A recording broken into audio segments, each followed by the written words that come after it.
আজকে সন্ধ্যার পরে গিয়েছিলাম সংসারে কিছু কেনাকাটা করতে বেস্ট বাইতে। আর বেস্ট বাইতে গিয়ে আমি কিছু কিছু ড্রিঙ্কস পেলাম, এত কিউট ছিল কি বলবো। আমি দেখেই কিছু জিনিস আমি পারচেস করেছি, সেগুলোই শেয়ার করছি।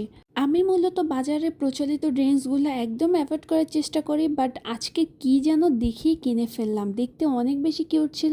একটা কাপ নুডলস নিয়েছি, সাথে নিয়েছি দুটো পিনাট বাটার। এই যে ছোট ছোট কিছু জুস দেখতে পাচ্ছেন, এই জুসগুলো ছিল আমার কাছে একদম অদ্ভুত টাইপের জুস। আমি কখনোই এত পিচ্চি জুস দেখিনি, বাট এটা দেখে আমি তিনটা নিয়ে নিয়েছি, দুটো লিচু একটা ম্যাঙ্গো ট্রাই করার জন্য। আর এটার নাম ছিল জেলি সিপ। আমি যেহেতু ইদানিং ইউটিউবে এবং ফেসবুকে বিভিন্ন টাইপের জুসের ভিডিও দিই, মকটেলের ভিডিও দিই, সেহেতু চিন্তা করলাম দুটো গ্লাস কিনে নিই। আর গ্লাসগুলো বেশ আমার কাছে সস্তা মনে হয়েছিল, তাই আমি দুটো গ্লাস নিয়েছি মাত্র 50-50 100 করে।